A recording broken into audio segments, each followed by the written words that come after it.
to Audible Interlude, a G.I. Joe podcast. I am your host, Dave West, codename Phantom Troublemaker.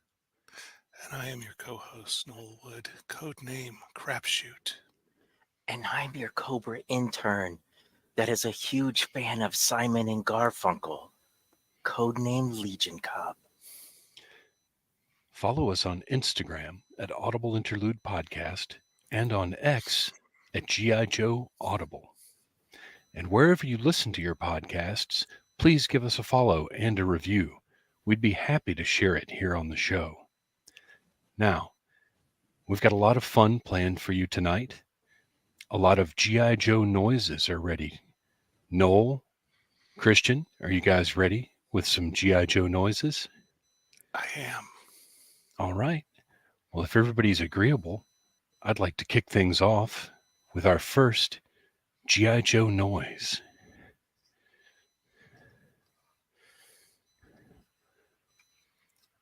I find the howl to make very pleasant noises. So listen closely. I think you'll really enjoy this.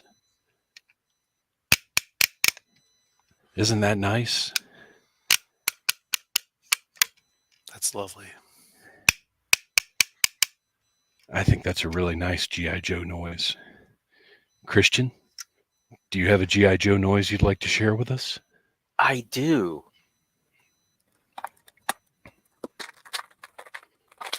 What? It's the sound of fanboys crying out in anger over missing plastic. Oh, that's a very satisfying noise. No. I have probably my oldest G.I. Joe noise from one of my oldest G.I. Joe toys. Oh, that's the a really nice satisfying one. sound of the axle of the vamp. That's the sound my back makes whenever I try to get up in the morning. Noel, that's an oldie but a goodie. Next up, I've got a really pleasing G.I. Joe noise that I think everybody will enjoy.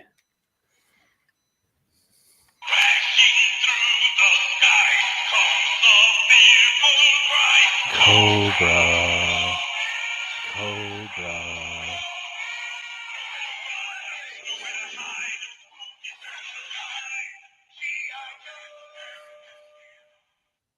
That's got to be everybody's favorite G.I. Joe noise.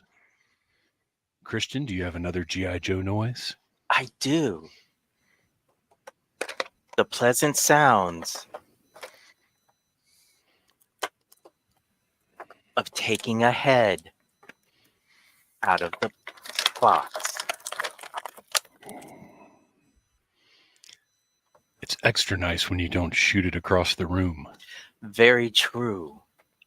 Noel, do you have another G.I. Joe noise? I do. It's the sound of a fresh, tight joint on a brand new figure as you're turning it and it kind of crackles a little bit. I hope you can hear that. That's nice. It's coming through loud and clear, Noel. All right. I've got another noise that's a brand new noise to me that I think everybody's really going to like. This is a Sonic Fighter tunnel rat that I acquired just for this segment, which just goes to show how foolish I can be.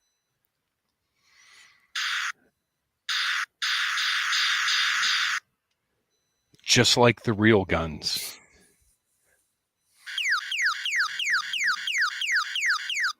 Aren't those nice? It's very nice. And then my favorite one of all.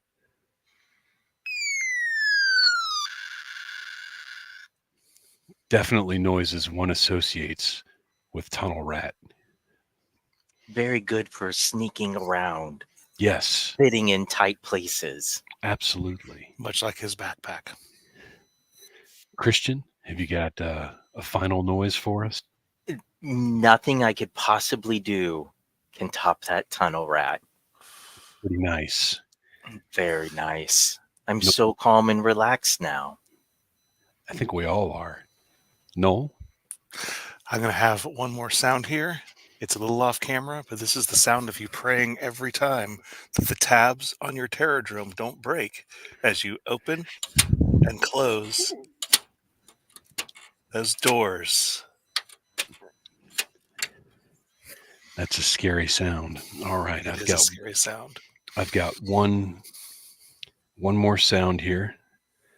Another figure that's new to the collection that barely made it here in time. So, boy, this would have been a big, huge waste of money. We've got Talking Battle Commander Hawk.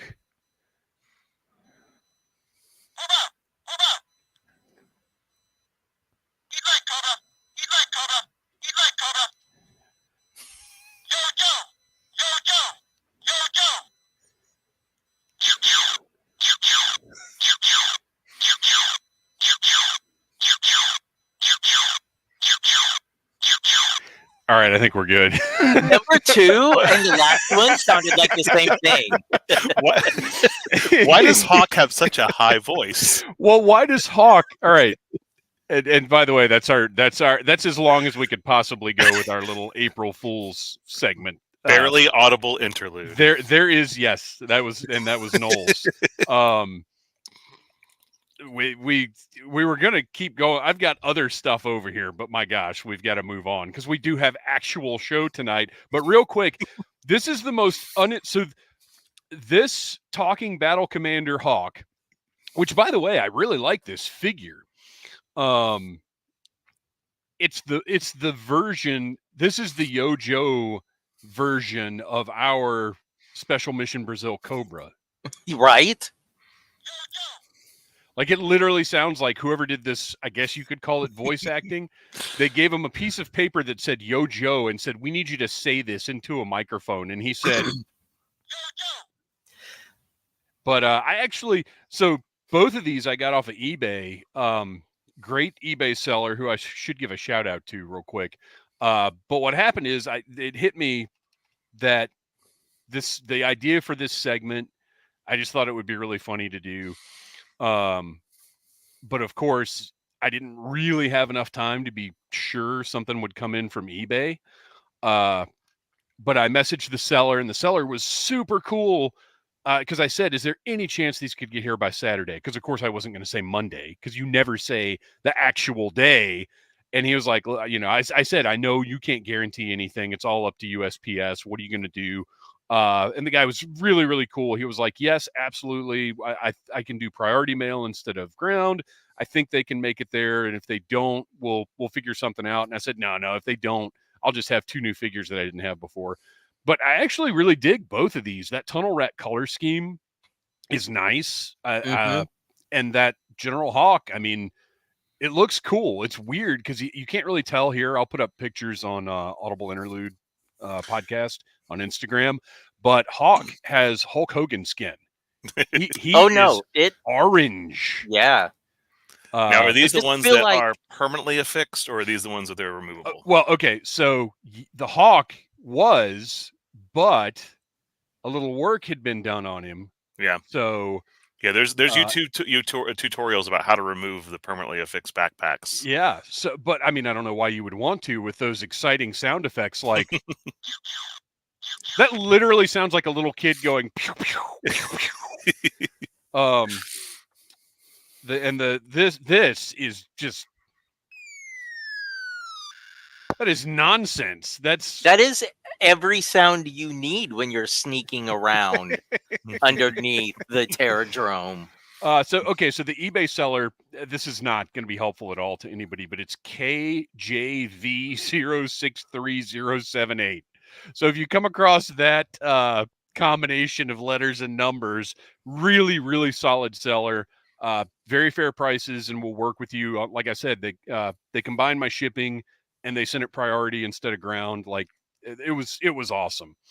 All right, welcome to Audible Interlude. I had to have a little April Fool's fun. Now, anybody listening on Friday is going to be really confused by that first 7 minutes, but that's okay.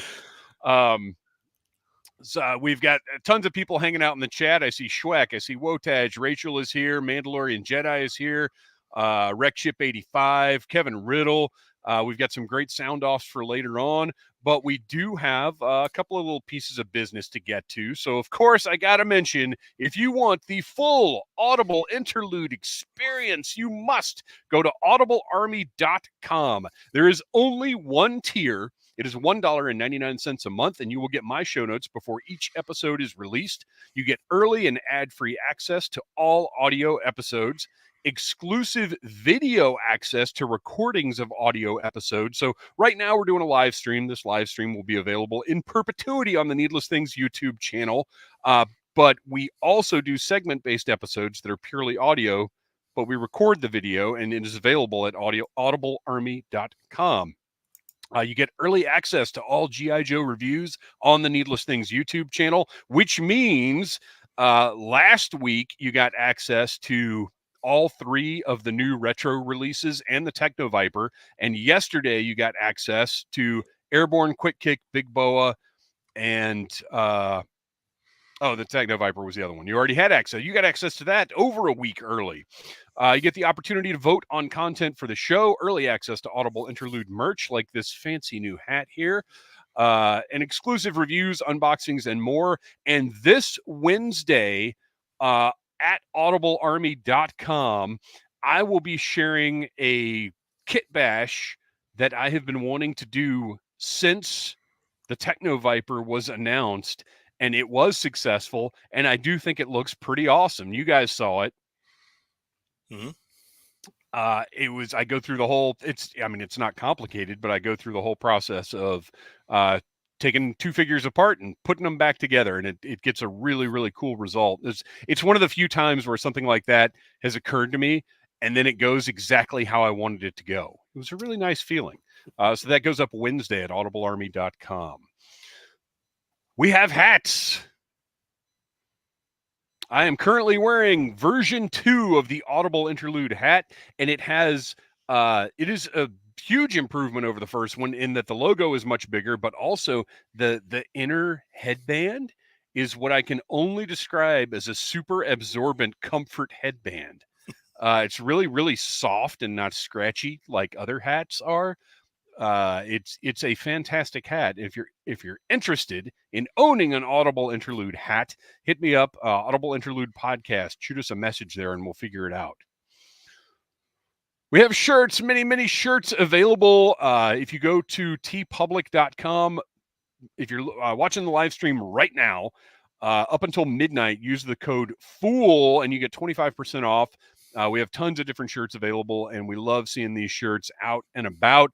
And if you wear a shirt to one of our live events, we'll give you a free itty bitty ditty bag. You won't even have to answer any trivia questions.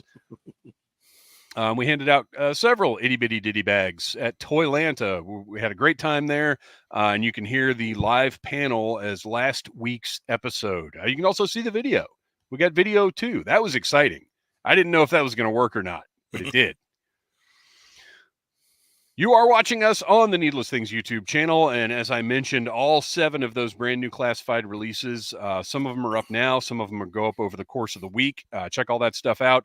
Next week was going to be non-G.I. Joe stuff, but now my Super 7 Ultimates are arriving Thursday, so I'll be reviewing Wave 3? Wave 3. Whatever has Zartan in it. I don't know if it's Wave 3 or 4. I'll be reviewing that next week on the Needless Things YouTube channel. Our next live stream is April the 15th, and we already have a special guest lined up. Put it on your calendar. Be sure and join us for that one. And I'll tell you, unless we get demand, no more ASMR. That we're gonna have. It's gonna be a tax day themed episode. Yeah, oh my lord! Oh gosh, we do have to come up with some kind of gimmick for that, don't we? Oh, here's a little more ASMR for you. I forgot, and I opened mine before we went live because that was going That's to be my plan, was to do that as soon as we went live. That would have been the good closer for the segment. But Yeah. whatever, it's fine. I'm sure everybody's just glad. Although Noises of Joe could be an ongoing segment. The funny thing is I've got 2 other things that I bought batteries for that I didn't get to because that went on as long as it needed to. So we will do that again someday. You got to highlight ReShip 85's comment there. Oh, what do we got? Oh my gosh, yes. Raptor-centric episode. Done Yes. deal. All Raptor for an hour and a half. It's happening. It's unfortunate he's in no episodes of any cartoon. Yeah, I know, right? See, April 15th, special guest, Raptor. The people demand ASMR, but it looks more to me like the people, Mandalorian Jedi says the people demand ASMR, but I think the people demand Raptor. I think that's what I'm seeing here. Mm-hmm. Wotaj says, just figure out a way to write off your G.I. Joes on your taxes for the 15th. Well, Wotaj, I am actually learning a lot about that this year. And next year, that's actually probably going to happen. Okay. Our review of G.I. Joe Real American Hero number 305 is available now wherever you get your podcasts, and the video version is available at audiblearmy.com, and the same goes for Cobra Commander number 3. Both of those reviews are out now, and we will be reviewing Duke number 4 ASAP. And I gotta say, just to throw a little teaser out there, probably my least favorite of the comics we've read so far. Now, there's more to say than just that, but I feel like maybe. Well, we'll explain. You'll have to tune in to find out why I would say such a thing, such blasphemy. And now we can finally announce, ladies and gentlemen, it's been months in the making, but we will be kicking off Joe Fest once again. That's right. For the 3rd year in a row, Audible Interlude will be handling the Joe Fest Saturday morning kickoff show. So show up at Joe Fest, wear your Audible Interlude t-shirts. We will give you those itty bitty ditty bags. We're going to have a lot of fun. We're going to have prizes. We're going to have stuff to give out. We're going to do what we do at these live panels. Joe Fest is just one of the best things ever. If you're a Joe fan, you got to go to Joe Fest. The Fest of Joe. That's right. You got to make it. It's like a pilgrimage. It's like a rite of passage. Yes, it is. And actually, I've got a little something here to share with the people.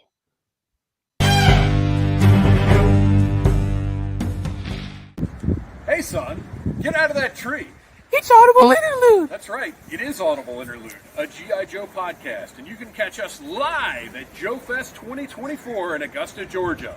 Noel, we love Joe Fest, don't we? We sure do. Kristian, we love saving people, don't we? I love Joe Fest more than I love saving children in trees. It's true. Joe Fest is the highest quality G.I. Joe oriented entertainment money can buy. Come on, guys. Let's get out of here. Yeah.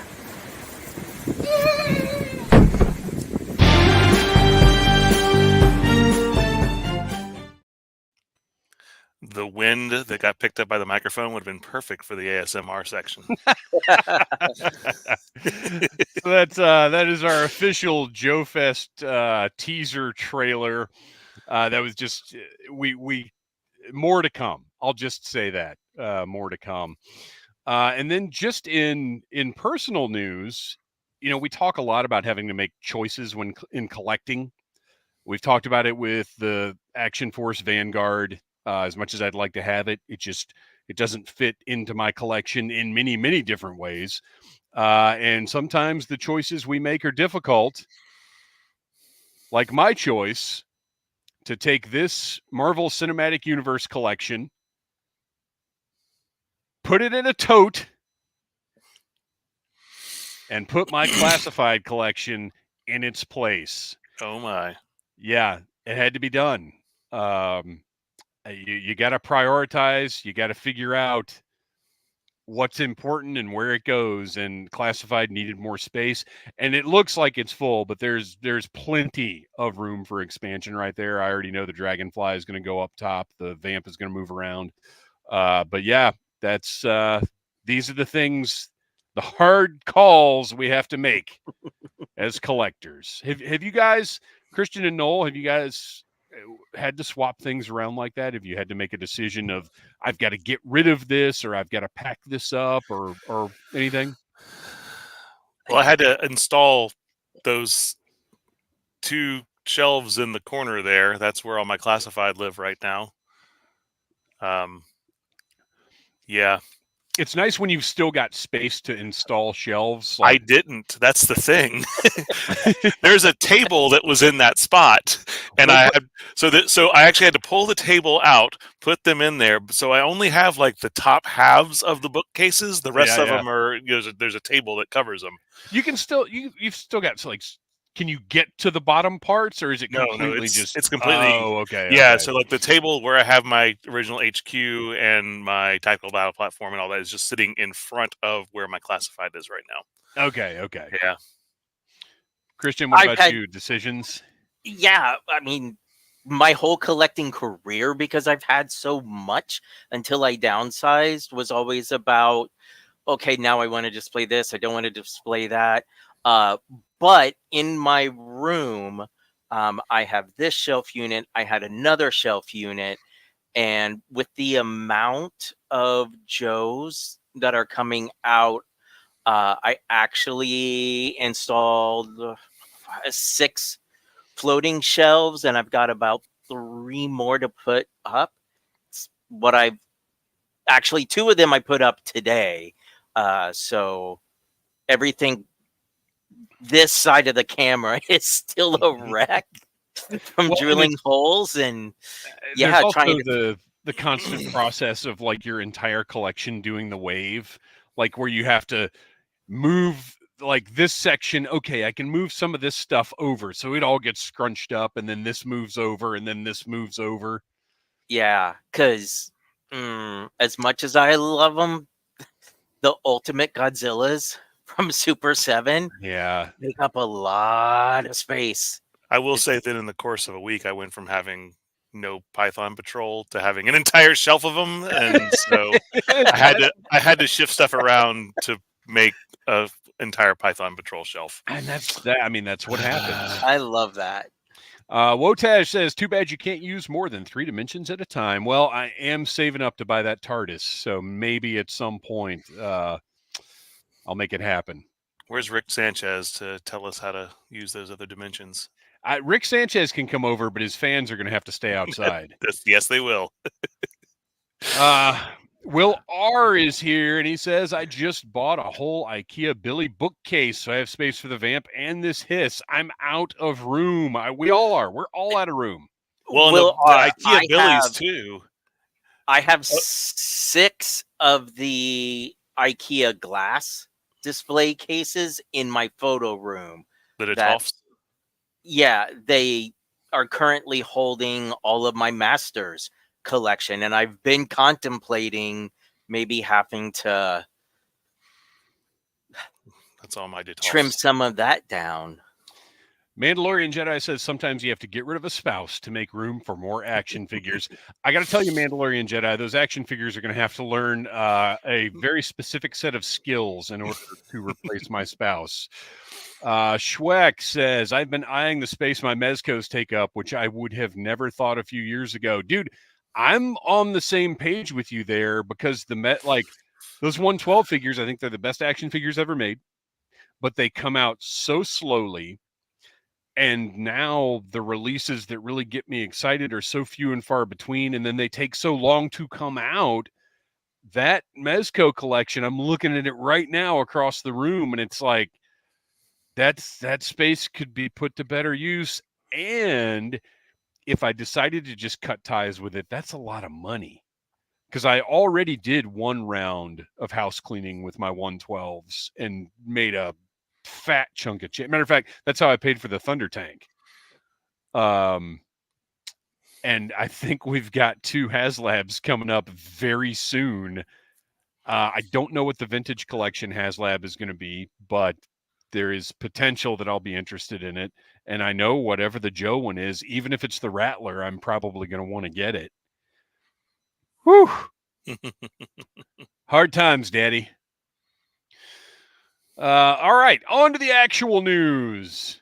Look at this. What do you think of that? That's beautiful. So we got the announcement towards the end of last year that Hasbro had signed a deal with, I don't remember who, to license out all of their music. Now, we've already gotten the Transformers movie soundtrack and score. We've gotten the G.I. Joe series score minus the theme song because there's some kind of issue with the gentleman that sings it. Anything with lyrics is always going to give you a problem. Right, exactly.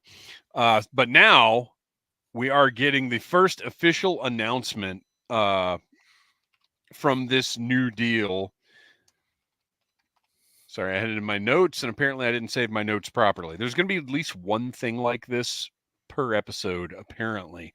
But this is the score to the series, and I would hope that with the synthesized voices in the theme song, they'll be able to just have the theme song on here, but I don't know.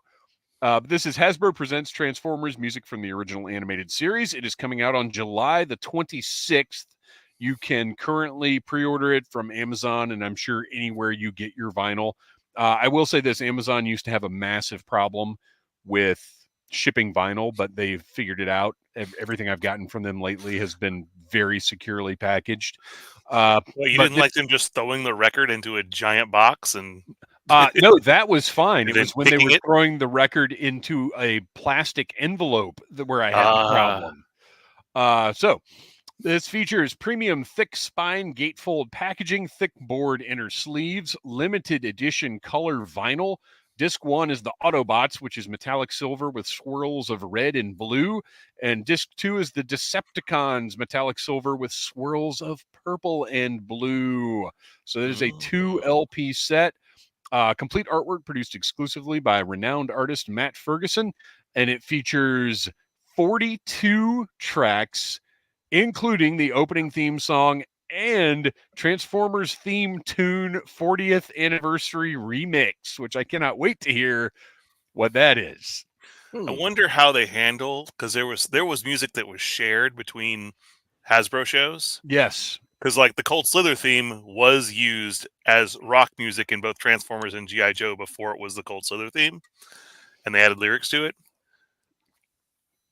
So I wonder what that might be called, because this does have the full listing, but I am not going to go through all 42 of these songs. We'll just have to find out on July the 26th.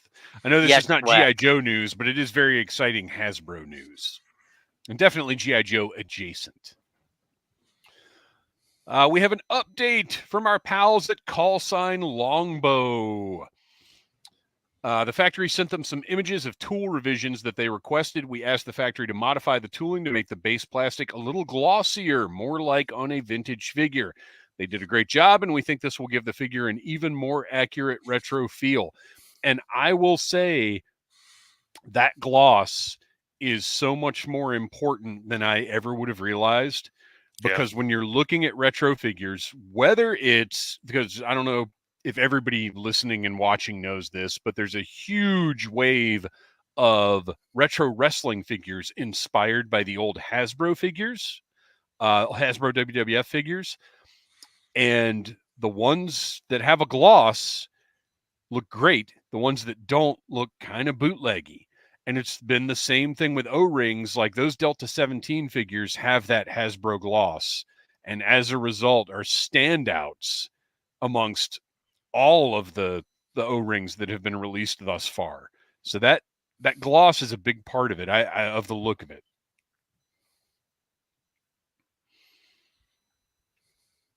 How do you guys feel about the gloss? Do you care? Does it matter? I didn't think I cared until I got the retro Hasbro figures in hand, and I was like, I mean, they don't look bad with the matte finish, but they just don't fit in, and they just don't have the same, that same feeling. Yeah, I've got great O-rings that don't have quite this level of gloss, but when they do have it, it's just different. I'll probably feel different than when I have them in hand. Because I'm a matte finish guy whenever I do customs. So I look at this and I'm like, But See, like you said, once it's on the shelf next to all the older figures, then maybe. it just depends on what it is, because when I would do the only time I've really gotten deep into custom figures was when I was collecting wrestling figures. And it always drove me nuts how glossy some of the Jack specific releases were. And when I would do customs, I would use a matte paint on them. Tester's acrylic has a nice matte finish to it that I always really liked a lot more than the glossy. It on some things it looks cheap. I think on larger scale things the gloss looks cheap. Mm. But like, on I don't want smaller gloss scale, in my classified figures. Right. That would be weird. Wotaj asks, does the gloss do anything to deter yellowing? No, because it's not a coating. It's just about the grade of the plastic. So I don't believe that it would. Because if you look at, an old Storm Shadow figure, it's glossy, but it's also yellow. The Mandalorian Jedi says the gloss coating is really to help deflect laser fire. All right. We also have an update from Robos Skull. We hope you're enjoying the holiday weekend. Our factory has been hard at work since they returned from the Lunar New Year holiday, and we received updated Mark II test shots that successfully tuned nearly all of the remaining adjustments that we require for takeoff. Our factory is as excited to make this killer spaceship as you are to receive it, and we're so close we can taste it. Here are a few pics, which include a test deco for the skull face and revised packaging trays. So this looks incredible. I was just disappointed that this isn't an album cover, because this just looks like it would be a great album cover for some like techno metal band. Yeah, this is gorgeous. And looking at the wash that's on it, which is not something I was necessarily expecting, but it looks great. And then just that glow in the dark eyeball. That's a beaut. And then also, look at that. That's exciting. And think about how big that is going to be. So that's the updated tray inserts that will be inside the package of the Robos Skull.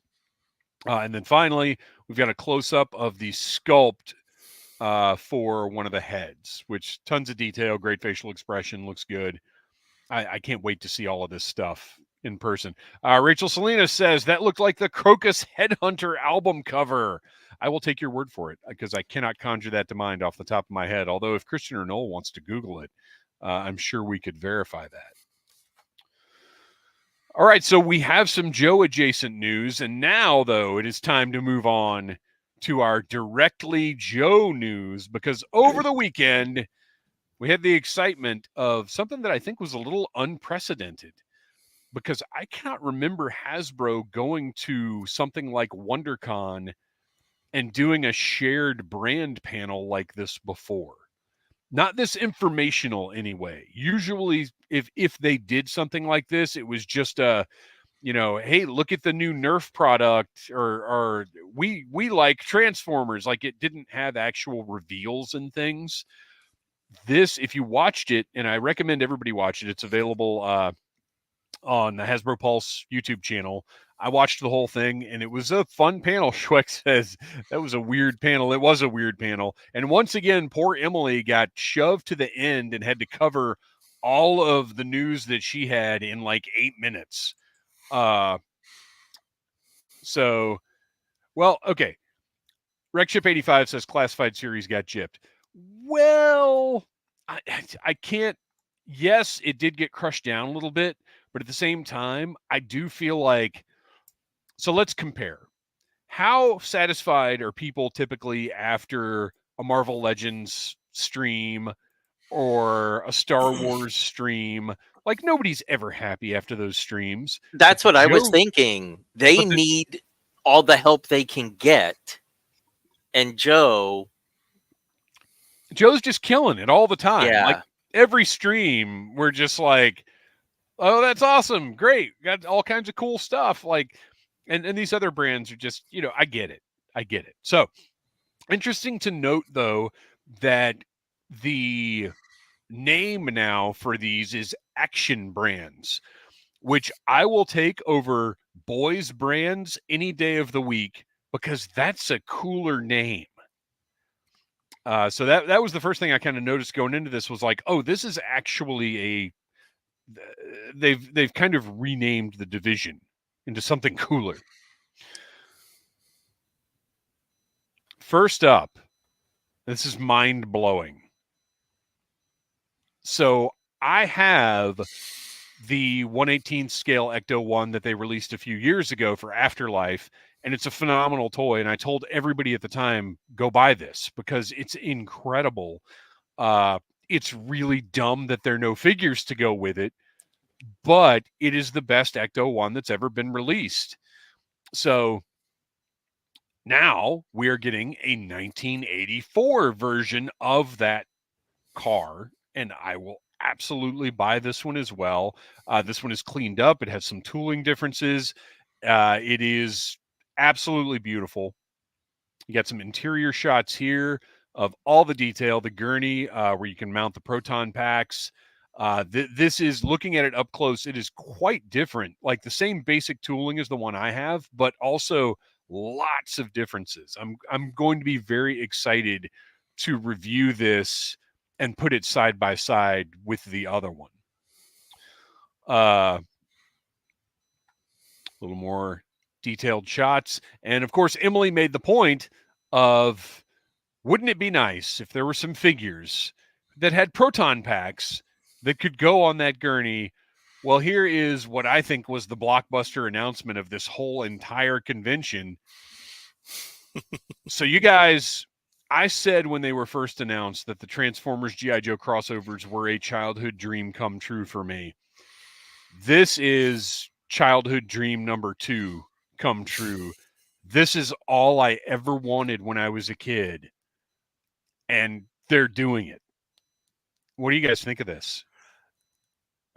We talked about, we started a new segment a few weeks back, and apparently Hasbro has already glommed onto our segment. So someone in the room tonight is stealing my ideas.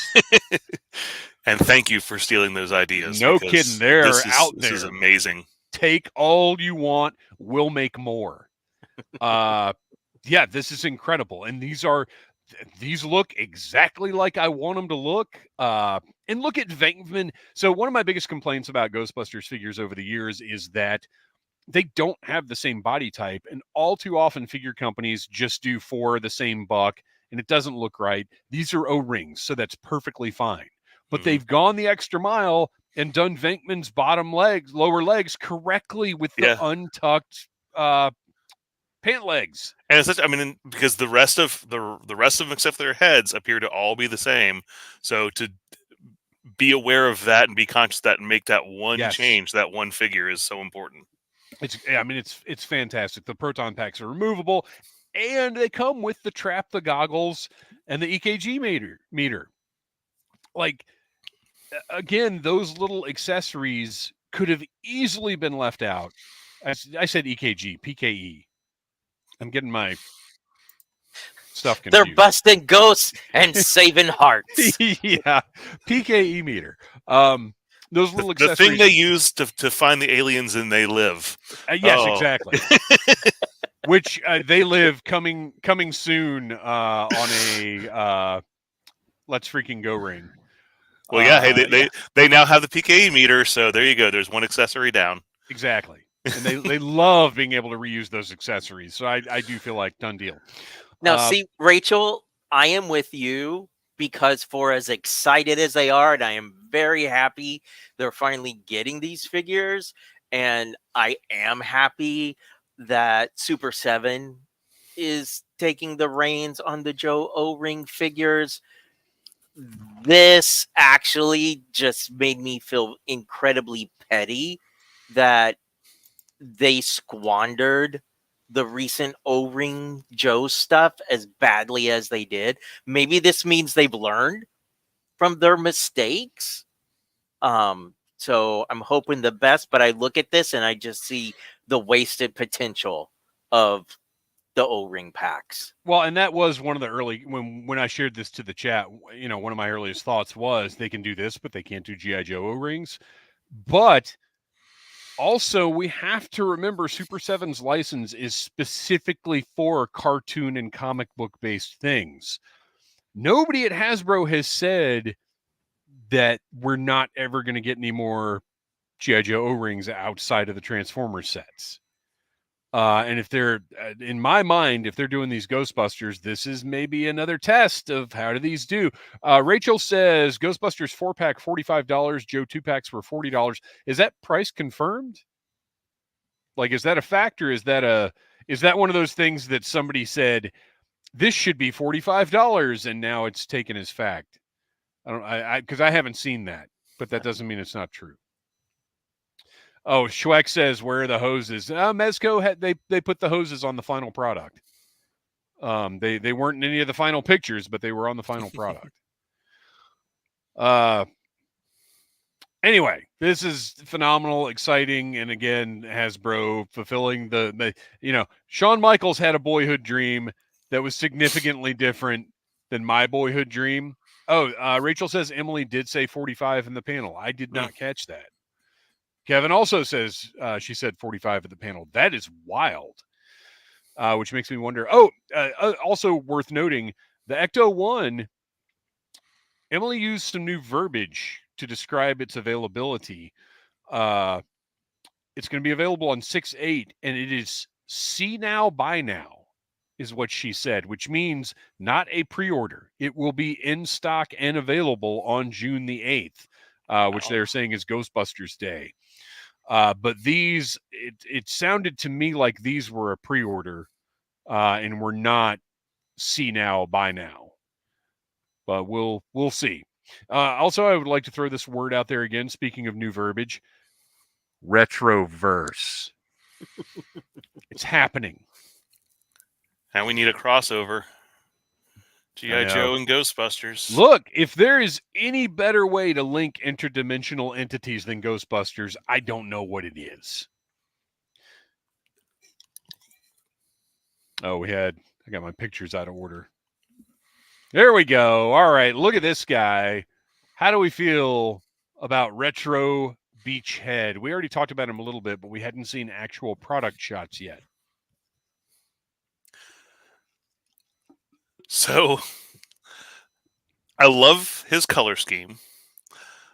I think the weapons look worse than the original classified Beachhead because that green just clashes with the other green. Yeah, the green looks. I will say it because I have not necessarily been opposed to the weapons that are not standard colors. This looks terrible. The figure looks fantastic, but my gosh, that green looks awful. And I still don't understand because the original figure had like a gray submachine gun. Right. It didn't use the green. So, yeah, I don't know why they decided to go with the green again and why they went with this shade. Schweck says, because the Joes are worried about clashing. Mandalorian Jedi. Wasn't there a comic series that crossed Joe with Ghostbusters? What is it? Was it a zombie comic or something? Well, Mandalorian Jedi, as a matter of fact, there was, and we reviewed it a couple of Halloweens ago. I think, what was it, 2 years ago? Was it Infested? Yeah, it's been a while. Yeah. IDW, Infested. We reviewed the G.I. Joe portion of it. I think they did 2 series of it, but I don't know if everybody was involved.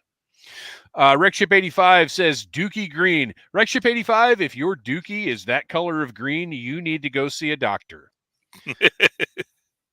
A couple more shots of Beachhead, and this is one that I'm sure Gridiron is going to make a lot of money off of. We also got our classified retro card back, Snow Serpent, which I do have to admit, these colors look real good. Yeah. I think some people are complaining that the blue is a little too bright, that they kind of overcorrected on it, but I think it's awesome. No, it's perfect. I Yep. love it. I will get a couple. Matter of fact, you know what I might do? I might get 3. I might take all the extra nonsense off of the other Snow Serpent and put it on one of these so they all match. But there is one that is the clear, like, leader person.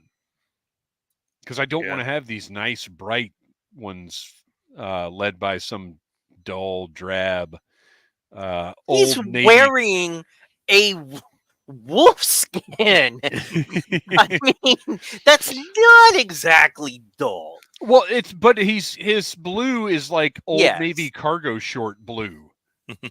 It's not this beautiful bright blue. Yeah.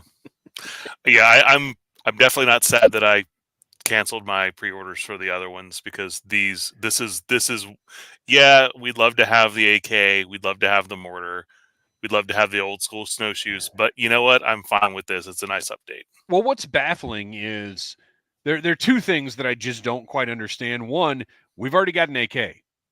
Slaughter came with it. So why not use that? And 2, they are going to have to make a mortar at some point. Do it.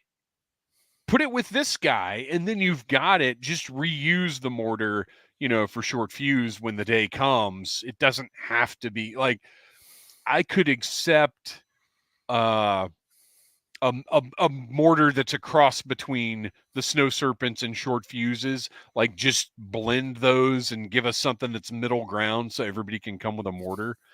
I would prefer that, but that's okay because the colors on this one look great. And I get yes, I would prefer the tennis racket snowshoes, but also I understand, like, it's snowshoes, whatever. That's what snowshoes look like now. Like, the snowshoes do not bother me at all. I really love the backpack. Mm-hmm. Well, Decadent Dave says gridiron mortar and you're good. Well, yes, if you want to pay the cost of buying another figure, well, sure, you're good. And look, don't get me wrong, gridiron is more and more becoming an option for certain things as soon as they offer an alternate cannon for the vamp that I like. I'm going to spend more money. There are upgrades for the vamp. I'm not interested in that roll cage thing or the side stuff. I just want an alternate cannon because the more I have messed with the vamp's cannon, the less I like it. Yeah, it's too many parts. You can't touch it without pulling it off or knocking a gun off. Or it's not. It is. I will go ahead and say it right now. It is poorly designed. If I had unlimited money and space, I'd have an army of vamps with like all the different loadouts from the gridiron accessories. But I have room for one. Yeah, and this is a good point. RecShip85 says Lenny stated that figures don't come with their iconic weapons sometimes because of availability of tooling at the time. So that is actually a thing because these figures, a lot of them are often going into production at the same time. This has actually been explained by Mattel's WWE team a few times. If a Hulk Hogan has the wrong thighs, it's because another figure that was in production at the same time needed the tooling for those thighs. So they had to either say, we can't make this Hulk Hogan at this time, potentially putting it off for years, or we can give him the wrong thighs and put him into production. So that's exactly what that is they're producing many of these figures at the same time, and they literally just have to make choices about, look, we know this part isn't right, but if we don't go for this now, it's going to fall 3 years into the rotation before it's going to line up again where we can produce this figure. There is a ton of Excel spreadsheeting involved in the action figure making process. And with that, let's have no more discussions ever about Hulk Hogan's thighs. Agreed. So next up, the eel, which is the most disappointing of the retros. Look, I'm not going to lie. I don't get it. Yeah. What are we doing here? I don't see the difference. Well, the difference is he's got less accessories. The knife handle and the blue spear gun strap. Yeah. But I don't know. I will say it does look like the colors pop a little more. I think the red is a little more vibrant. A little. Not a lot, a little. Wait, is that red on the original backpack? I couldn't tell you because I no longer have the original backpack. Oh. I ordered I think Mark II Designs. It was either Mark II Designs or, oh gosh, who's the other one I go to all the time? I can't remember off the top of my head right now, but I ordered the alternate eel kit. So my eel looks like a proper eel. But I'm not buying like 3 of those kits, so whatever.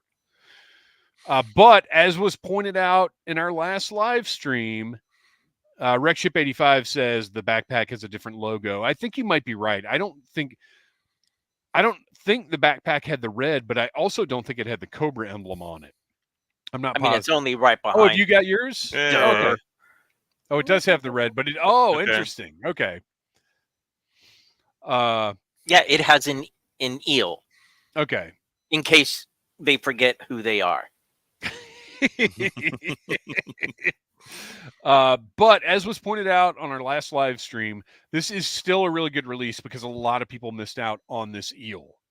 So this is making it available to everyone, and that is a good thing. We want that. Same thing with the Snow Serpent. Like, we want people to be able to get their hands on these figures. So I fully support any re-releases in the line. I think are a good thing. So and I might pick a couple up to replace the 2 of my original eels that I sold off. So does that mean in a few more years we'll get a retro range viper that has that flesh-colored skull head? Like I sure saw? hope so. Fingers crossed. And then there's the ferret, which I think looks really cool. I feel like they have retained the original sensibilities, but it is updated. How do you guys feel about this thing? I really like it. Yeah, I think it looks fantastic, and it may just be because of the figure it's a female figure, so it's sculpted a little bit smaller than the others, but it looks enormous. I'm guessing if you put a regular size figure on it, it might not look as hulking as it does. But I'm curious to see what the retail is going to be on it. Yeah, I can't quite place it, to be honest. I'm guessing Rachel, around 75 or 79. Rachel says, I'm not crazy about the short cannon on the ferret. Looks like the ferret scout can shoot her own arm off. That's not a bad point, although it is articulated, so it can move up and down away from the arm. But you're right, in that first image right there, it does look like it's going to blow that right arm right off. I like the design of the driver. I like the Stinger driver gray that they've gone with. The helmet looks really cool. Yeah, using that motorcycle-inspired helmet, I think, is a good choice on that. Something unique. So I'm definitely excited about this one. Gosh, I don't want to pay $80 for it, so I don't want to agree with you. But you're probably right. I mean, the SMS was $80. Yeah, I know, and I really didn't want to pay $80 for that. I mean, this looks like it's got more plastic than the SMS does. I know, right? Well, I don't. Yeah, it does, and it's got the big rubber wheel because those are going to be rubber tires. It's probably going to be $80. So everybody that wants to buy 3 for their dreadnoughts, have fun with that. Good Lord. Also announced. Oh, wait. Oh, yeah. I forgot to mention. The cannon is removable, so like the Rams cannon, it can be used independently of the ferret, which I think is cool. Yeah. Why not? Not only can she blast her arm off while driving it, but now she can shoot her eye out. ReShip85 says, I think it will be a little more than Trouble Bubble pricing. I would love to believe you. We'll find out very soon, actually.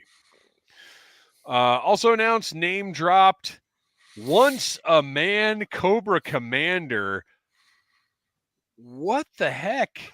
This is mind-boggling, considering that we still don't have a Cobra Commander Retro announced yet. Well, we do have to consider, though, that this is a name-only reveal. It was not a plan. Well, it was not presented as a planned reveal. So this is a year or more off. Between now and then, we will have Battle Armor Cobra Commander. We will likely have whatever retro Cobra Commander is going to be. Although I speculated, could this be the retro Cobra Commander and just have interchangeable parts? Because if they released this as a figure with pet price point, but rather than pet, it comes with all the parts to make this. But would they do that in the retro style? Because right now the retros are card back $25 figures.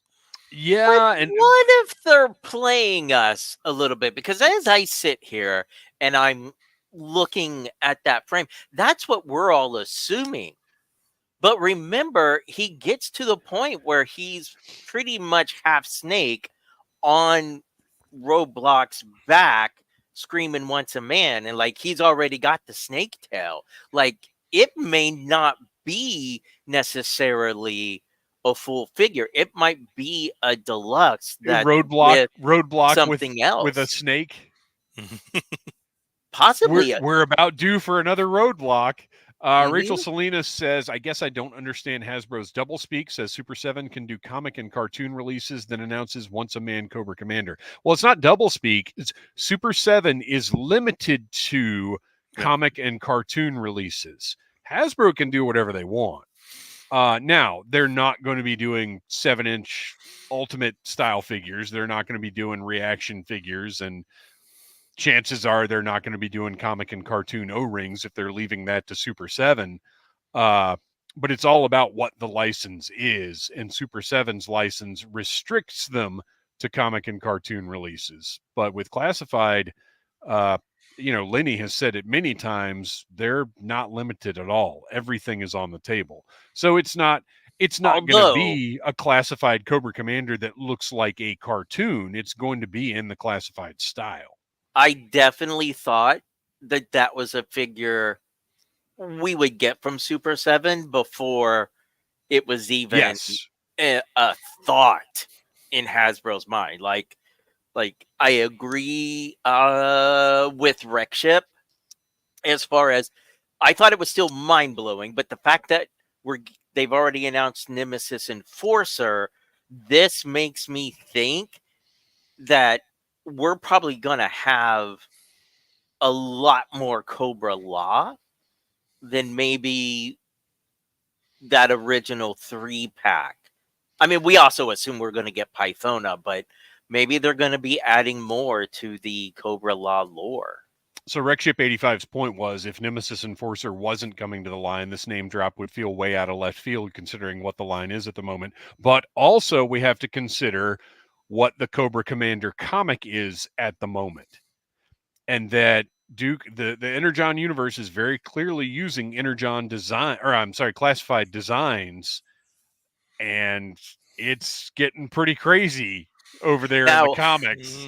If you tell me that Nemesis Enforcer is going to come with an alternate blonde bearded head, but like not anything else, you just put the blonde bearded head on Nemesis Enforcer's body, I'm going to have to buy multiple because I love that.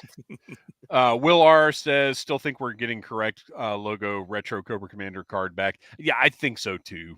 Just pure speculation. The other thing I was talking about with the swappable parts, because I don't really see them doing that. I'm just trying to think outside the box. But no, I think correct logo retro Cobra Commander is too much of a sure shot for them to not do. Considering they have the entire mold ready to go and it just requires a paint swap. Decadent Dave said this is probably their way of hinting at Battle Armor Cobra Commander. Well, they've already they did a name announce Battle Armor Cobra Commander, didn't they? Did they? I thought it's hard to keep up, but I don't remember. That and Blowtorch was one of the. No, it was Blowtorch and Road Pig were the ones they announced. Oh, that's okay. That's where I got confused because his tank is still doing their March Madness. Battle Armor Cobra Commander moved on in a category because he was up against Road Pig. I'm getting my fiction. He got a buy. My fact. Yes, he did get a buy. Somebody else got a buy too. I can't remember. Oh, Blowtorch was up against, I think, Short Fuse. So Short Fuse, I believe Short Fuse and Battle Armor Cobra Commander both moved on to the next round without being challenged. Toy Reclaimer says Ferret is supposed to be $55. I would love for that to be true. That seems preposterous after the SMS. That's right now. That's my measuring stick. Is that SMS pricing? Right. What else have we got? Oh, and the 3 retros and the Ferret go up for pre-order 3 days from now on April 4th. Pretty cool. This is going to be an interesting pre-order day for me because I know I'll get the Beachhead. The other 2, I don't know if they'll be pre-order or not. I don't know. I say that right now. I know exactly what's going to happen on April 4th. I know how I am. I know which ones I'll definitely be getting, and I'm on the fence about the others. I'm getting it all. I mean, as soon as I saw the Beachhead, I really liked the colors, and I knew I'm painting those weapons. I've always been on the fence for painting the first release ones, but now that we're getting the second, nope. Yeah. They're getting it. So let me ask you. So you say you're going to paint the weapons. Mm-hmm. How do you paint the weapons so that they don't scrape off when you put them in the figure's hand? You spray them with Mr. Super Clear, which is like a sealant? That they use on Gundam models for painting, and a lot of customizers use it. Now, is that a matte or a gloss? You can buy it either. Okay. But I buy matte. Okay, yeah, I wouldn't want gloss on, as we've already determined. We don't want gloss on our classified. As plastic is, I wonder if you could just soak it in something and actually soak it in black coffee for a while. Oh, people I've seen use people that, RIT. Yeah, to so dye you can do RIT these dye. plastics. Yeah. It depends on what what plastic they use. Well, and some RIT is figures such a pain. Better, and some don't. RIT is such a pain to use. I'd rather just paint it and put a sealant on it. And with that, it's time to move on.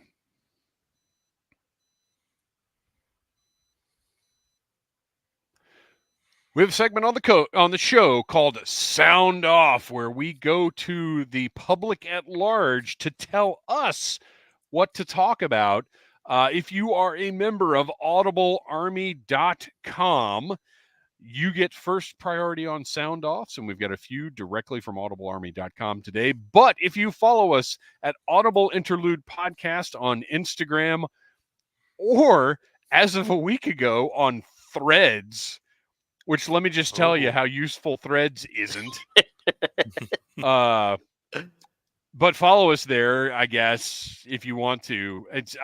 I'll post there more than I'll post on X, because I still just don't like X's whole interface or anything. It's, again, not politics. I just don't like how it works. And I never have. But Threads, I'm basically just copying my post from Instagram over to Threads. So if for some reason it's easier for you to interact on Threads, and for as many messages as I got from Instagram about so-and-so wants to follow you on Threads, you should post on Threads. Hey, would you like to share this to Threads? Like, I kind of thought if I started doing that, maybe you'd get a little extra boost in the algorithm for at least your first few posts. Nothing. Nothing. So anyway, just Ferret. Toy Reclaimer says the Ferret price was listed in his tank. Well, who is it listed by? Was it listed by Rando 3062, or was it listed like by an official something or other? His tank can be a little tricky with what's a fact and what's a hope or a supposition.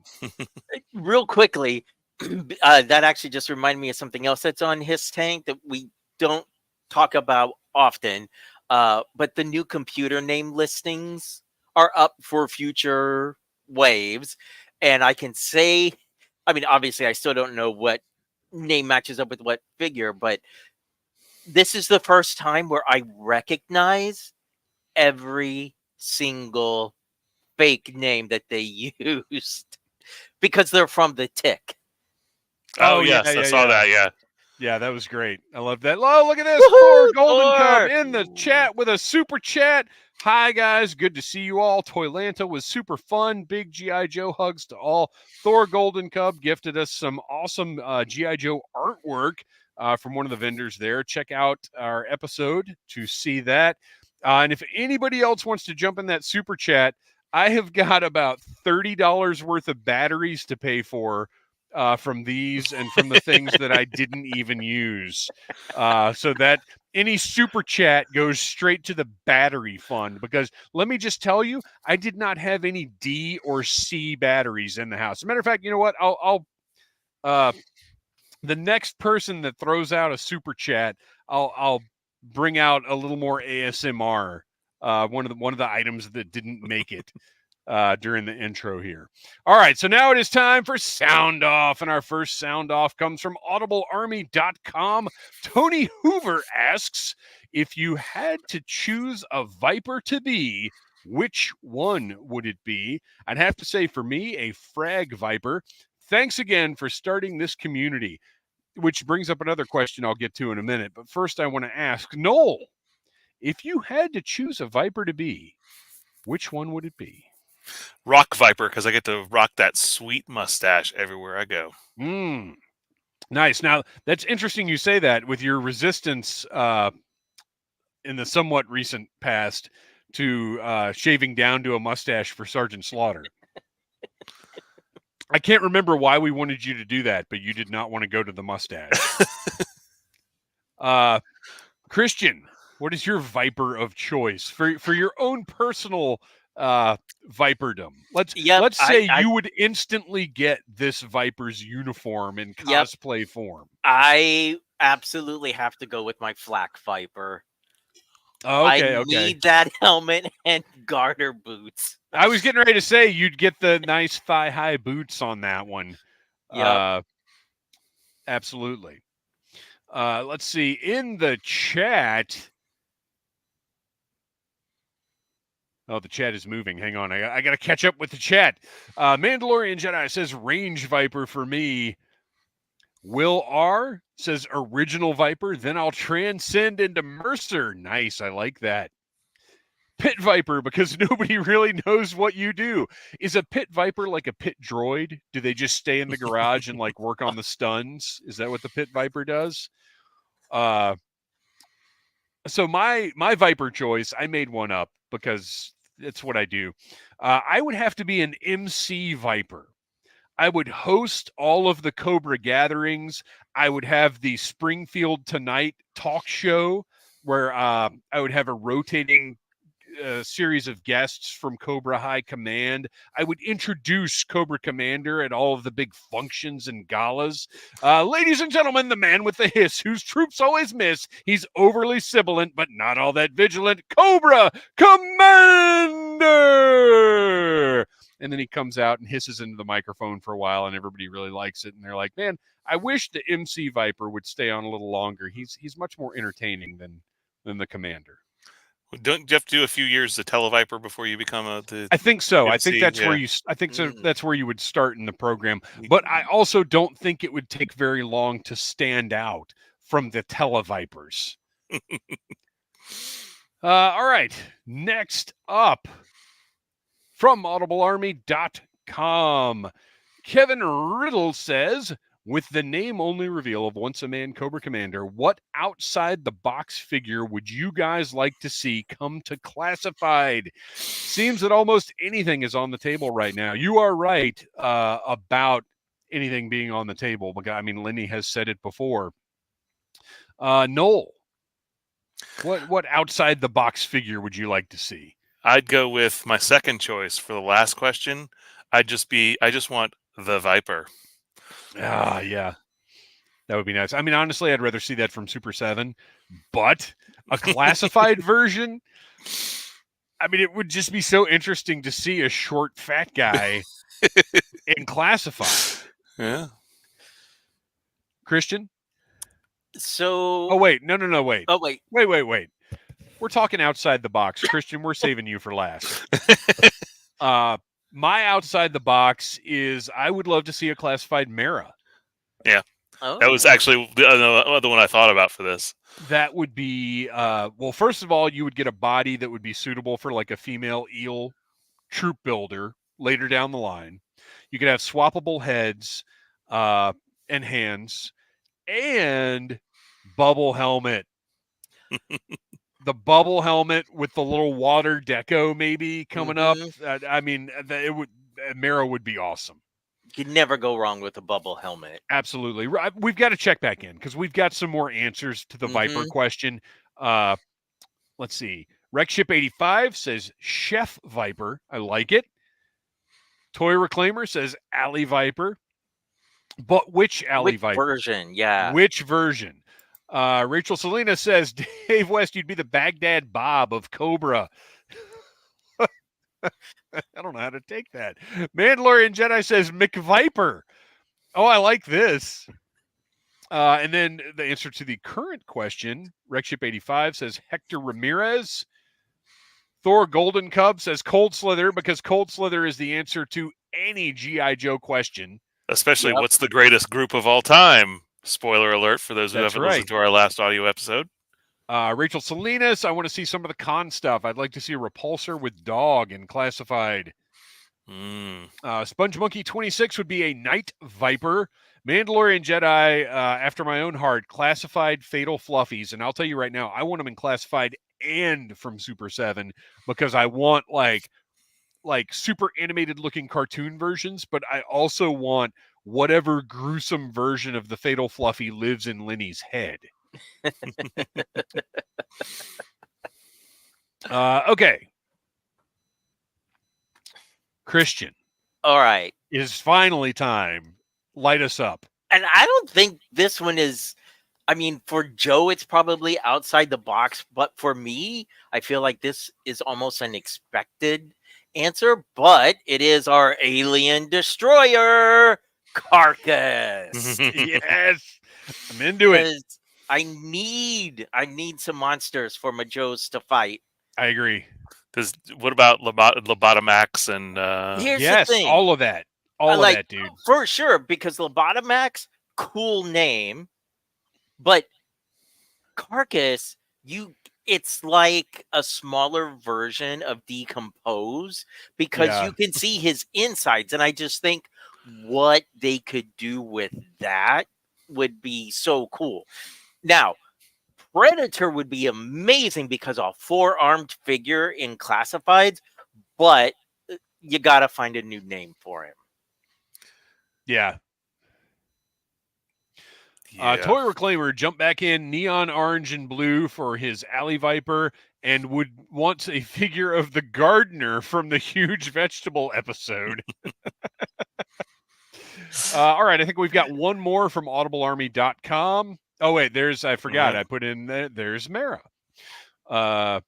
Mandalorian Jedi says, knowing that Skybound's Energon universe is drawing its characters largely from the classified series, what unproduced character would you like to see make an appearance in the comics and then be released as a classified series figure? So think about what the comics are doing, what would be cool to see in the comics, and then what would make a good classified figure.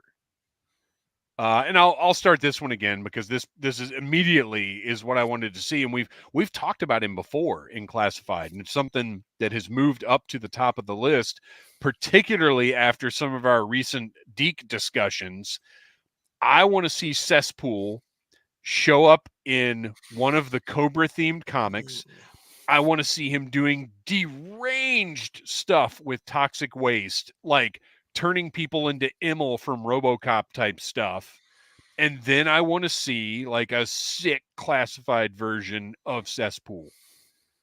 That might even be one that he might be one of my top 5 wants right now. Mine goes actually with what you just said, because with everything that's going on in the Energon universe, I know we got the mole rat, but I don't think that quite goes far enough. you know, you've Yeah. I don't know. It's not quite the zombie I want.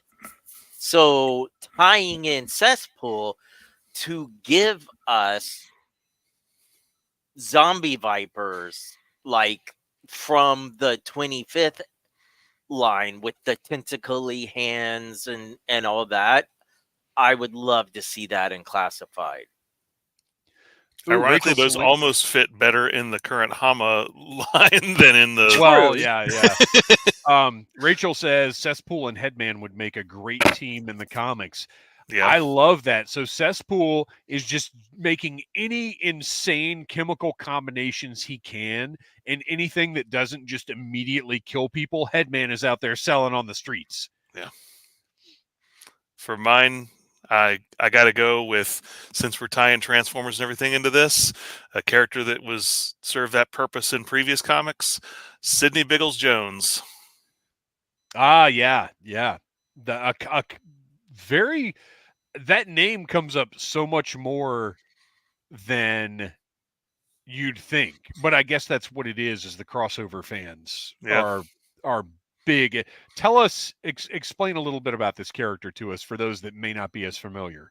So in the arc where they were introducing Transformers Generation 2, Sidney Biggles Jones was a Cobra scientist who was working on a giant railgun for Megatron.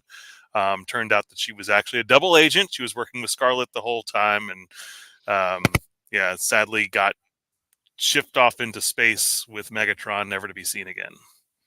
Ooh, that's rough. Yeah. Never to be seen again yet. That's right. Mandalorian Jedi says, I want a Dr. Venom. Yes, I'm down with that 100%. Quinn and Dr. Venom are two that I think, just if you're going to do shooter, come on. All right, moving on to the Audible Interlude podcast on Instagram sound offs.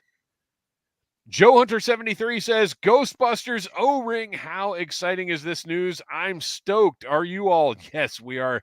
We are super stoked. I will say this, though. We need some ghosts. Like, yes, it's awesome to have the Ecto one. It's awesome to have the 4 Ghostbusters. And if it ends there, I'm not going to be like mad about it, but I am going to be a little disappointed. I want a Gozer and some dogs. Well, and Schweck said earlier we need a Stay Puft Marshmallow Man in that scale. The HasLab right there. Yeah, I mean, there's that. Well, and that's if you do Stay Puft as a HasLab and then do like Gozer, the dogs. Because think about it, the dogs would barely need to be. This is O-ring scale, not like realistic scale. The dogs could basically be O-ring size figures. Like they wouldn't have to be as big. I don't know. We'll see. We'll see. I just need a Lewis Tully and a Janine in that scale as well.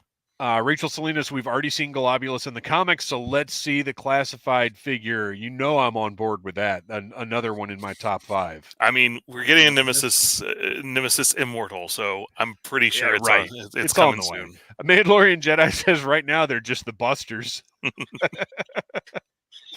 All right. Dishwashers are tested at the factory before they are shipped. If your new dishwasher has some water inside the tub, or if there is water dripping from the drain hose, this is normal. This is not a sound off. This is just a fact that I had to look up and learn today due to some freaking issues we're having. So I thought I'd share it with everybody here. Good, because I'm like, I don't remember seeing this one. Hillbilly Harper, what is up? Hillbilly Harper commented, thanks for reading my review. Y'all are tighter than bark on an oak tree in the winter. And after seeing this oak tree in the winter, Hillbilly Harper, I think I'm just going to have to agree. Moving on, Silent Interlude says, do you think Skybound will release trade paperbacks of the Marvel or IDW runs? There definitely seems to be demand for at least some of those trades. The later Marvel trades sell for big money. As we have talked about on the show, they have already announced the first, I guess it's a, what is it? Not compendium. What's the word they used? what's the fancy word for a big collection of books? I can't remember. Anyway, the first 50 issues of the Marvel run will be available in August.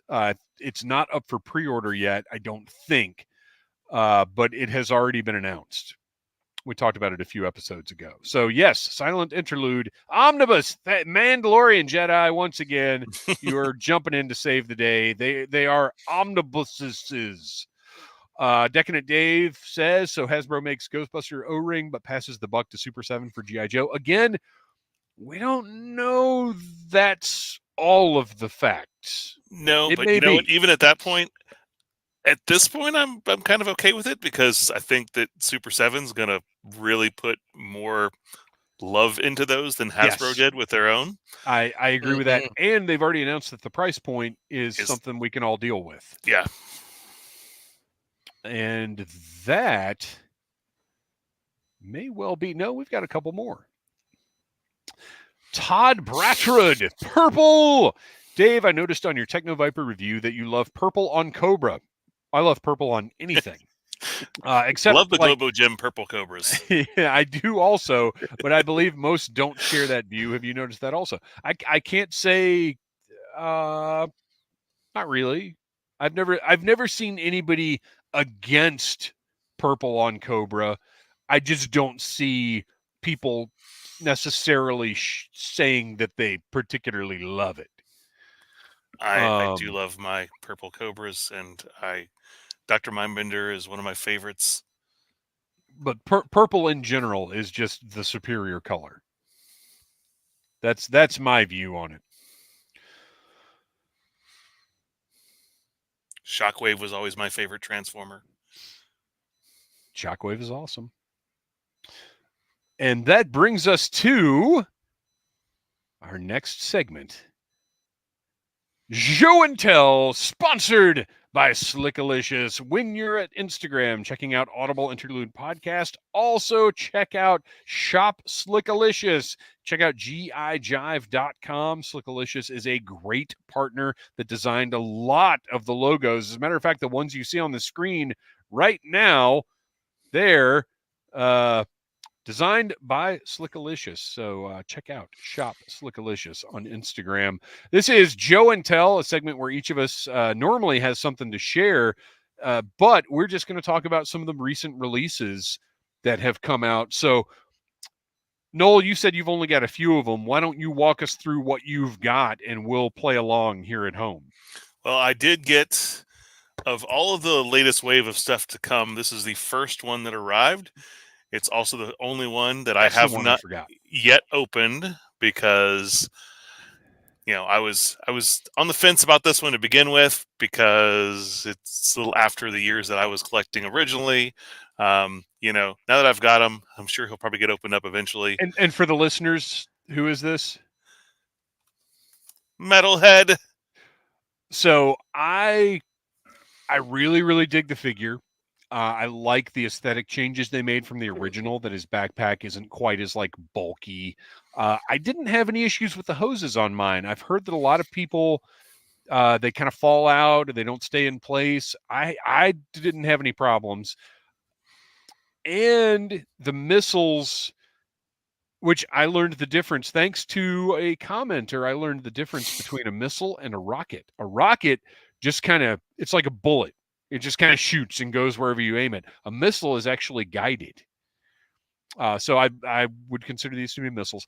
I always understood that a missile had an explosive device specifically. A rocket is just a device that, because we shoot rockets up into space that don't blow things up.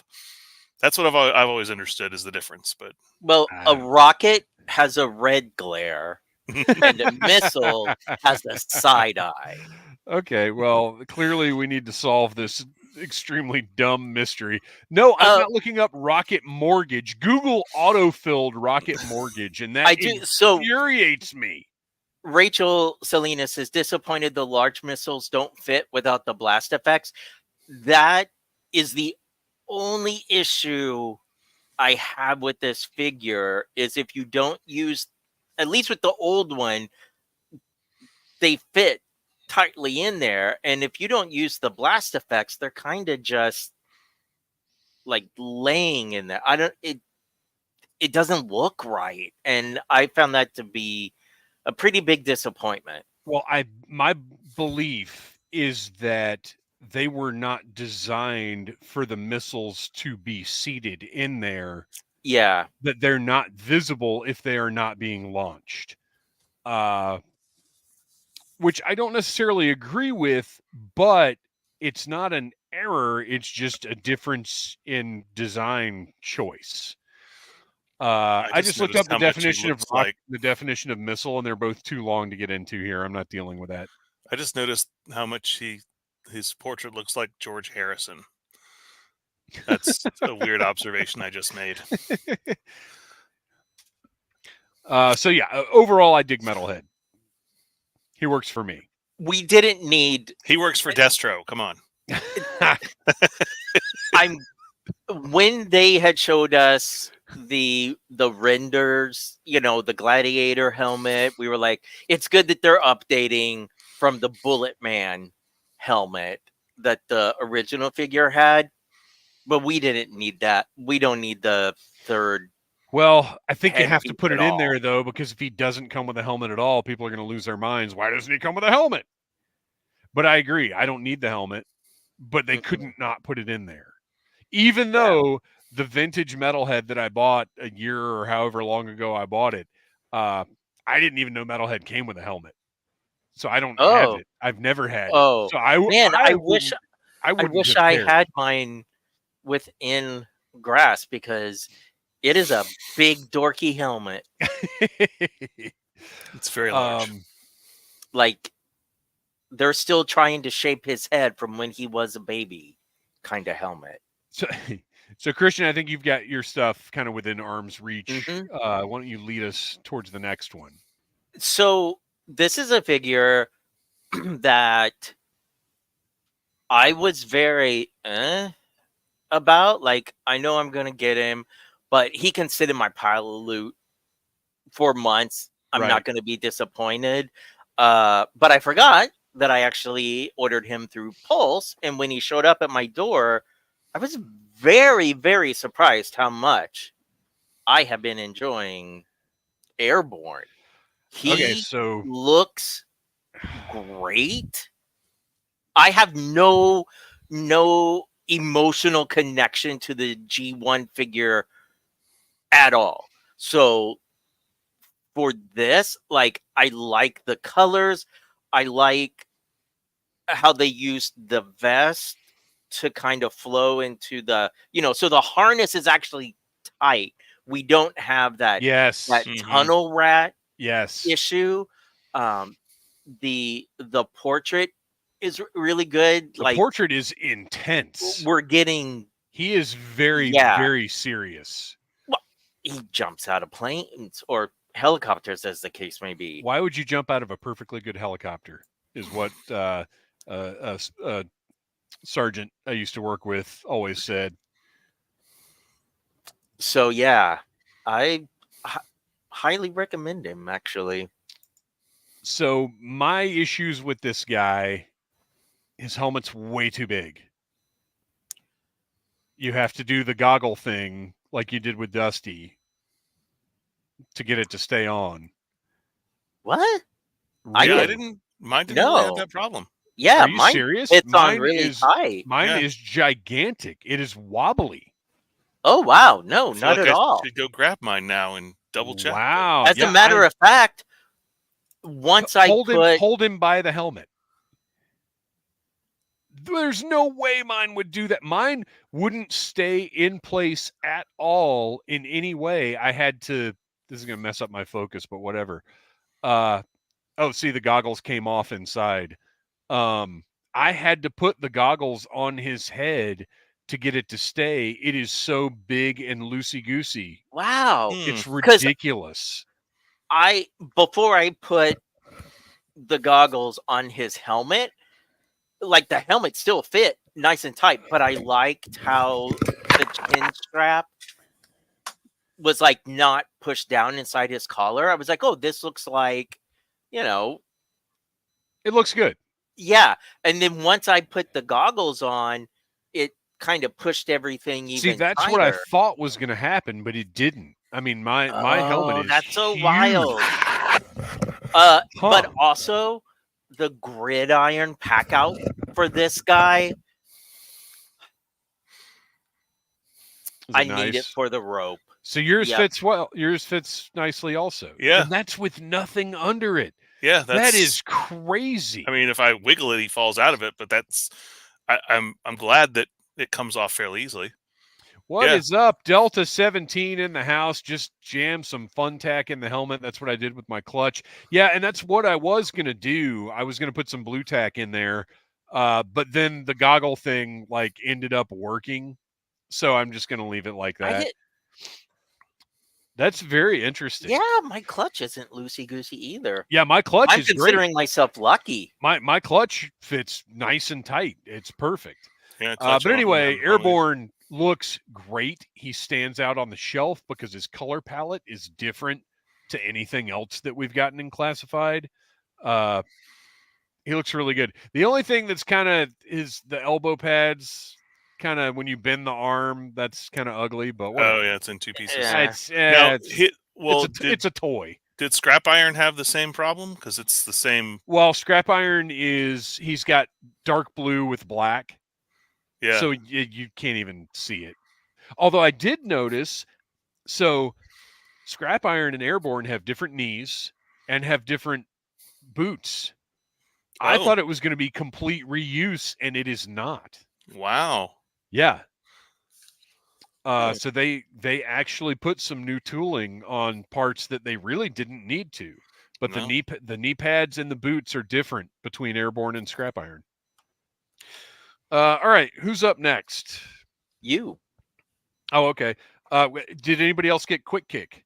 Yes. Quick Kick filled me with fury. What? Because yeah. Because the manufacturing stamps on his thighs, right at the front of his inner thighs, is absolutely horrible and inexcusable. I already knew I was going to be disappointed by the nunchucks, and actually, I like them more than I thought I would. You're never going to be able to pose them nicely, but they look really good for what they are. I did a decent job of posing mine because I've got him holding it up like this, and it's got a slight curve, so it looks like it's in motion. Yeah, they're a softer plastic than I thought they would be. So they do have a little hang to them. Yeah, and I folded it, I folded a little bit to try to get it to hold the curve, and it still seems to be holding up pretty well on my shelf. But I'm not going to move him because he's very hard to get to stand back up in the pose that I have him in. The backpack, I put mine on at an angle, so it looks like one of those across the chest bags that are a real legit thing. Now, granted, this is bigger than they would be, but that in my mind has the backpack not necessarily just plugged into the flesh in his back. It has not come in yet, but I think it's actually should be tomorrow. I've ordered some small chain off of Amazon, and I'm going to try customizing the nunchucks like I've seen a few folks on YouTube do. So I will let everybody know. Oh, and as it was posed to me on right here on the Needless Things YouTube channel that they put the manufacturing stamps here in order to leave his feet nicely textured and not have to make them flat. But guess what? If you're going to put a big ugly production stamp on the bottom of his foot, you have just negated that entire argument, and you still could have put these towards the back of the thigh instead of the front of the thigh.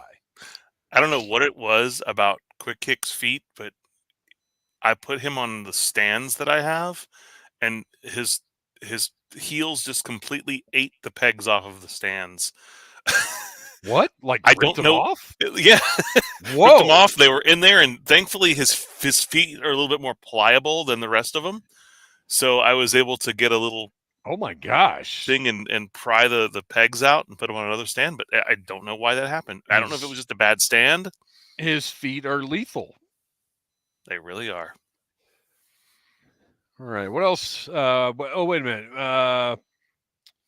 Toy Reclaimer says, what does the back of the knee look like? I'm guessing you're talking about Airborne. It's actually the same color as the surrounding trousers. They didn't go the Techno Viper route on that one, so I'm pretty happy about that. Yeah, Wotash says maybe they should have given Quick Kick a manufacturer's tramp stamp. That would have been better. I would have preferred that, to be honest. And Noel would have been fine with it because he doesn't even look at the backs of his figures. Yeah. You got to put it somewhere, right? He would never even have known. What are you guys talking about? And it goes, and it's going to hide out underneath. If it's a tramp stamp, it's going to go underneath his backpack. Underneath Not backpack, this Quick Kick, but yeah, it would be definitely a better place. Nothing like that should be on the front half of the figure in any way. Like if you were able to cut a figure in half from the top of the head, like sideways, no production marks should be visible in the front half of that figure. There's no excuse for that. All right, let's move on. Because overall, Wait, no, Quick Kick is you've still gotta fun. you've gotta bless us with Rachel Salinas's comment. Okay. When he woke up from his last blackout, he had Mandarin chicken tattoos across his lower back.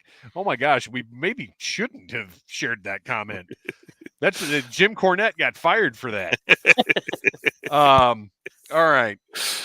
That's actually that's not an uncommon thing though. Is folks going in and asking for either Chinese or Japanese character tattoos and not coming out with what they thought they were getting, or bringing in the wrong thing. Like if they ask a friend, hey, can you give me the characters for this for like peace, and then it's Mandarin chicken. That's actually a not uncommon thing. Okay, who's up next? Who else have you guys got? That's it, because I ordered Boa, Techno Viper, and the retros from Big Bad. Okay. They haven't hit yet. Noel, did you get anybody else? Yeah, I got Big Boa. I got who else is in that wave? Techno Viper. Techno Viper, and the only retro I've gotten is Recondo, so I haven't gotten Duke or Scarlet yet. So Big Boa is awesome. No notes. I don't even mind that he doesn't come with the punching bag, because I mean, it would just be sitting behind him. I think he's great. I was half tempted because he's got that other head, which wasn't necessary to begin with. Right. But I was half tempted to have him holding his helmet and displaying the head. But like, I can't have Big Boa on my shelf without the Big Boa helmet. And they did such a good job with the helmet that I want it featured. I don't want it just under his arm. And normally that's exactly what I would do. I've got tons of figures posed like that with alternate heads, but he's got to have the helmet on. Yeah. Let's see. So Recondo, I ended up, his backpack doesn't stay on at all. Yeah, mine's got the same problem. But a little blue tack, as Delta 17 commented, blue tack will save the day. You can stick some in there. But he's great. As much as I like Tiger Force Recondo, this one with that contrasting camo, like this, you have to have this one. Mm-hmm. I love him. Techno Viper, I bought 3 Techno Vipers. Boom, boom, boom, boom, boom, boom, boom. I bought 3 and I love it. It's great. I don't need more than 3 because it's a like extra specialized troop, in my opinion. Well, I guess I'll end up with more than 3 because I'll have the one that's yeah. But aside from the ugly black knees, I'm very happy with it. Yes, they did design the backpack weirdly. It sits too high, except once you get used to it, it really isn't that high. Like once you put it on with the hose at the bottom and the handle at the top, I don't really have a problem with where that's sitting. Well, and I'm comparing it to the original. It's not that. Yeah, it's that sits pretty high as well. So I'm okay with it. Now, it is a little disappointing that it didn't come with 2 hoses. But also whatever. It looks great. The green of the eyes is a beautiful update. The colors look great. The redesign of the shoulder pads, I wish the Steel Brigade's shoulder pads had been designed like this, because, oh my gosh, this is so much better. For anybody who hasn't seen this yet, there is a ring, and the arm, where the arm plugs in, there's a little tiny ring that connects the shoulder pad up, like it's here rather than here. And then there's just a clip, so the arms can go all the way down, and the shoulder pad does not lump out like it does on the Steel Brigade. Like, it almost looks like it's part of the arm sculpt. It's that tight on there. And if you would like to see more detail about how this shoulder pad is attached, sign up at audiblearmy.com for Wednesday's video, because you will get a very close-up look at how all of the stuff on this Techno Viper works. But this figure is a beauty. I love it. Well, it's funny because when I got my Techno Vipers in and I opened them, and I had did a side-by-side comparison with my ORing Techno Viper from '87, and it's funny because the new Techno Viper looks to me more like I remember the Techno Viper looking. Like, I'm in a weird like Mandela effect about the Techno Viper, because I'm like, wait, that's what the old one looked like? Because I remember it looking more like the one that I now have in my hand. Well, and what's funny to me sometimes, color and everything. I didn't have a Techno Viper when I was a kid, but I did have 25th anniversary or whatever I do have Techno Vipers, and sometimes that gets muddled in my mix of what a figure should look like too. And at the end of the day, I think the message is we all need to calm down about what stuff should look like. So and do more brain exercises. So, WarioWare, I highly recommend it. But in all seriousness, like, the look of Joe figures, troops, characters has changed so many times over the years. And look, I do the same thing. When certain little things aren't what I feel should be right, I do get a little worked up sometimes. But I think we all need to just take a breath and remember that this brand is always evolving. These looks are always evolving. And just like Snow Serpent snowshoes, like, sometimes that stuff does need to change, and it really doesn't matter, But don't give me these black knees. Yeah, Rachel Salinas, I would one up OG Techno Viper does have a pudgy face. I would go straight up say fat head. That is a big fat head. It is on that original Techno Viper. All right, so Duke and Scarlet, my reviews went up last week, and they are glorious, almost perfection. Scarlet, there are a couple little things I would change. The quiver, I would rather her have had, because she's got one of the ugly little backpacks with the big tabs sticking out of it that I really have come to dislike. I would have preferred her to have a backpack that was a quiver and that had storage for her crossbow. A holster would have been nice. People have pointed that out, and they're not wrong. But the figure itself is phenomenal. And did you get yours through Big Bad? Yes. Because for some reason, I don't know why they didn't ship all of the retros together. Because I haven't gotten a notification yet about Scarlet or Duke. I got the 3 retros, a Techno Viper, and Metalhead all in one shipment. Yeah, I got Metalhead first, and I got 2 Techno Vipers, and then the other 3 from the regular assortment line, all in one box. And then Recondo shows up like 3 days later. Mandalorian Jedi says, "Don't tell me to calm down." Mandalorian Jedi, calm down. Calmer than you are, dude.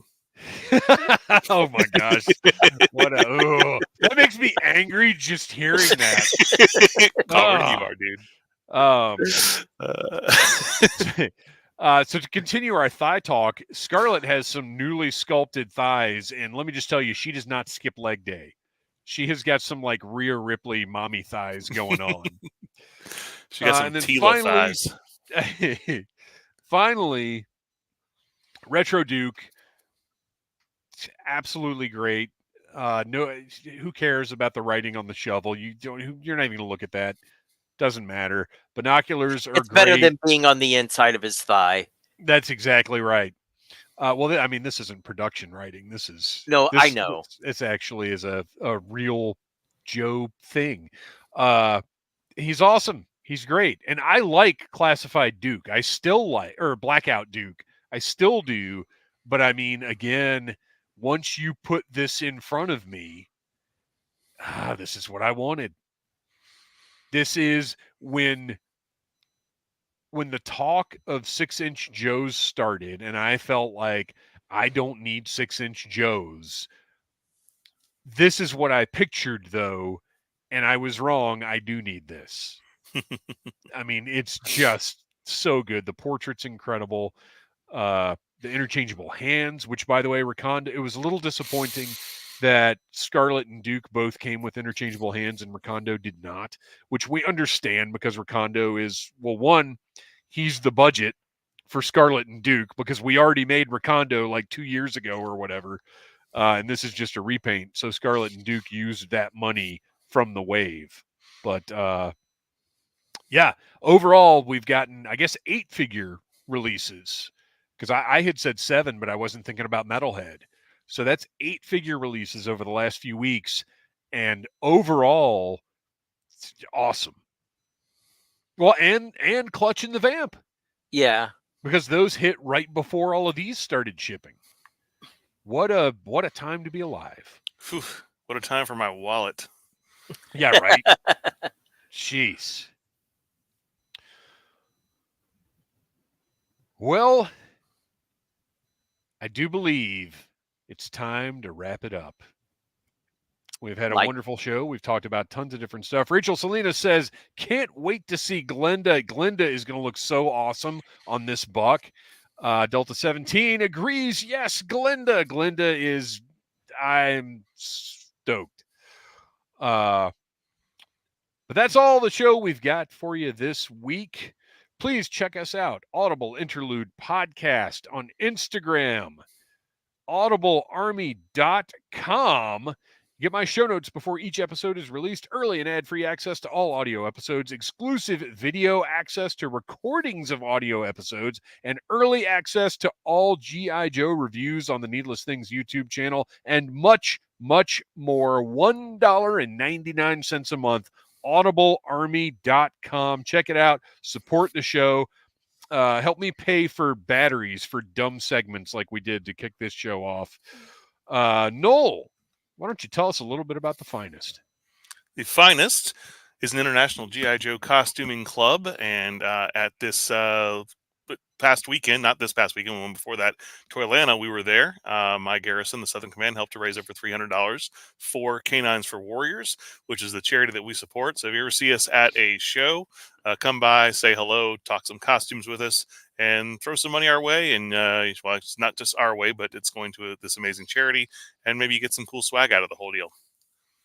And Kristian, where can we find your toy photography? You can find me on Instagram under the name Legion Cub. Our music is by Andy Simford at electricminnowmusic.com. We will have a new tune coming soon, hopefully before the summer. Very excited about that, talking to Andy about something a little different.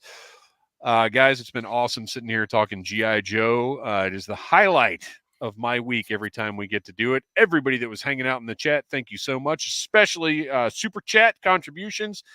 Cover those L44 batteries or whatever the heck they were. Kristian had to help me figure out what those are. Until next time, yo, Joe.